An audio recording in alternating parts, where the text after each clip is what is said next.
Hello everyone. In this video, we are going to see a constructor program to accept the marks in 3 subjects and find the maximum and average marks obtained by a student. So you are going to see the class description given here. You have to just follow whatever is given in the class description, and it is very simple to do the program as well as get the maximum marks. Now you can see define a class marks as per the given specification. So class name is marks, so you have to use the same name in the program. And you got some instance variables, or you can call it as data members. You got name, age, M1, M2, M3, that is marks in 3 subjects.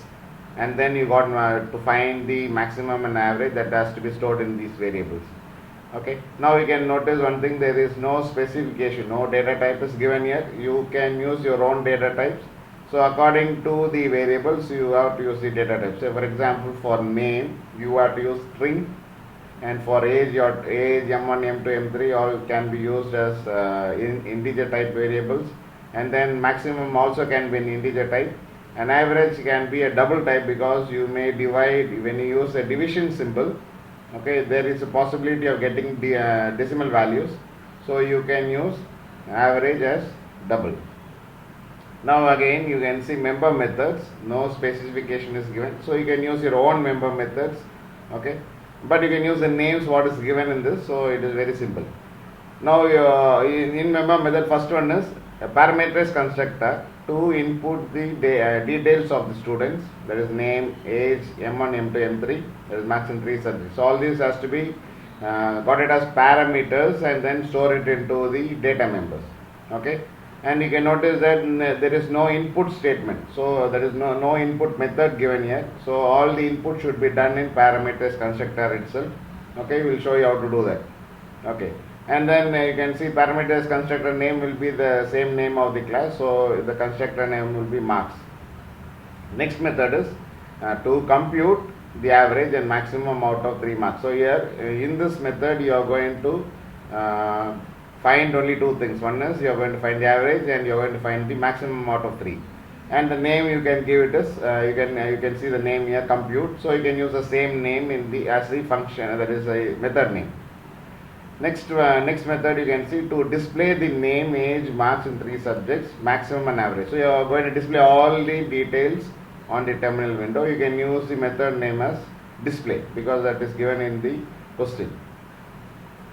Write a main method to create an object of the class and call the above member method. So you are going to create an object in main method, and then you are going to use the object to call all the member method what is given. So we will see how to do that in BlueJ. Okay, the first line of the program you can see the class being defined. Okay, class name is marks. Okay, and then inside that you got the data members. So what are data members? What is specified in the question we have used it. So first one is string name. So name is string type, so I declared as string data type. And then you got integer variables like age, M1, M2, M3 and maximum, all that can be an integer type. And then average can be of double type, so I declared all that according to the data types. Now in constructor you have to pass all the parameters. You can see that all the parameters are given. So string n will carry the name, integer age will carry the age, int mark 1 will carry the first mark, and mark 2 int mark 2 will carry the second one, and int mark 3 will carry the third mark. Now you can see that there should be some difference between the data members given and the parameters given. You can see that name is the data member, so you don't use name directly. Okay, there will be confusion. You cannot write name equal to name. Okay, so there will be a confusion there when you write the program like that. So you make some difference. So you can put n. For age you can put a, and for M1 since you use M1 here, you can use mark 1, M2 mark 2 and M3 mark 3. So you just show some difference between the data members and the parameterized variables. Now you can directly store it. So once you see this, you will understand what is what. So left hand side is data members and right hand side is the parametric variables. So you can see name equal to n, age equal to a, M1 equal to mark 1, M2 equal to mark 2, M3 equal to mark 3. Right? Now these are the data member, that is this left hand side are the data members, right hand side are the parametric variables, that is values you got it and then stored it into the data members. Now you got two more variables, that is maximum equal to 0, that is a default value. Average also has to be defined with the default value, that is since you declared as double you have to put 0.0. Okay, that's all about the constructor. Next remaining things very simple. Compute, you are going to do two things. One is to find the average and another one is to find the maximum. So average equal to m1 plus m2 plus m3. So you have to put it within parentheses because you are going to add all these first and then divided by 3.0. So why I given 3.0 is if you use numerator and denominator as integers, you may get anyway you are going to store it in double value, but you may not get the decimal values, you may get 0.0, right? I will show you that. So I just given as 1, that is numerator is integer and denominator is double, then you got every possibility that it will be converted into a double data type. Okay, you call it as implicit conversion and it will be stored into the double variable. So I will show you why I use that 3.0. Next is maximum equal to max dot max m1, so first variable, comma math dot max m1 m2 comma m3. So you know why I am using that this way, because I am using it as nested methods, mathematical methods. The reason is max value can accept maximum of 2 arguments, so you can have only 2 arguments.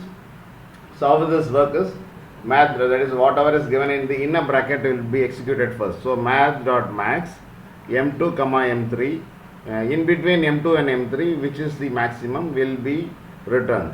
Okay, so that will be compared with the outer bracket whatever given in m1, that is m1 with the maximum of m2 and m3 will be compared, and then finally whichever maximum value will be stored in the variable maximum. So this is how it works.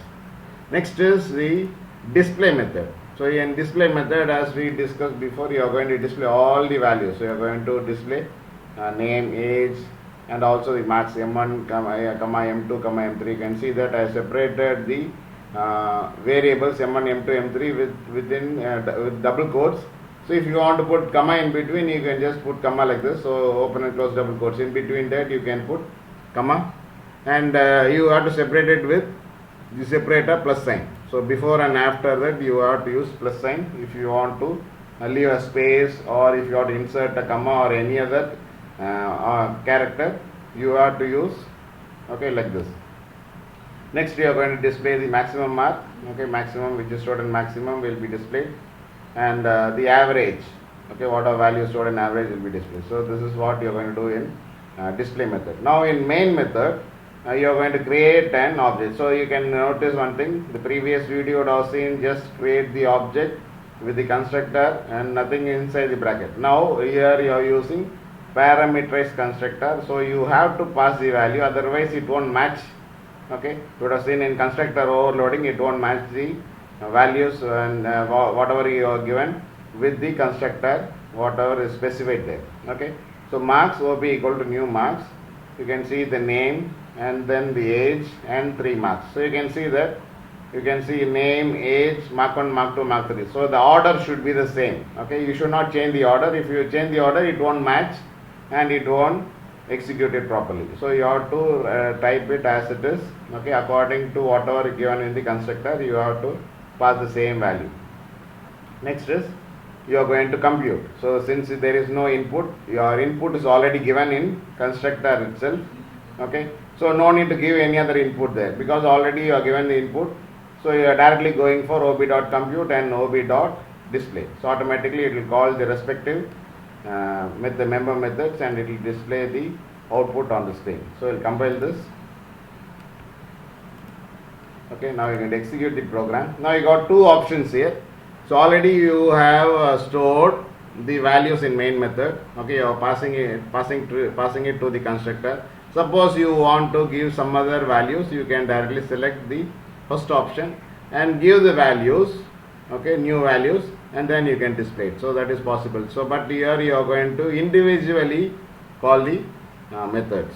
Okay, so in main method it automatically executes without any problem. So just click OK. You can see that whatever value you passed, it is displayed on the screen. So you can see the name, age, marks, and whatever marks is maximum, that is 85, is displayed, and also the average value with the decimal digits. Okay, so it is displayed on the screen. Now I will show you one more thing. What about if I suppose don't use 3.0? That means I am making everything, that is numerator as well as denominator, as integer. Now what happens when I convert it into a double? Because in implicit conversion, if you are storing anything with higher data type, so automatically it will be converted. Okay, no error will be shown. Okay, so it doesn't have any problem, just converts into double.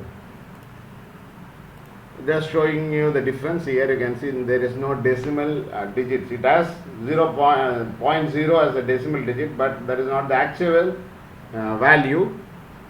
So you can use the same, that is you can show some difference. Okay, you can have one double data type in the expression. So what happens is the operator which is of double will be storing the maximum value. That is, if you have integer and double, it will store double. That is the implicit conversion rule. Okay, so the biggest value, that is biggest data type, will be the type which will be converted. Okay, so hope you understood this video. We'll meet you in the next video. Till then, thank you.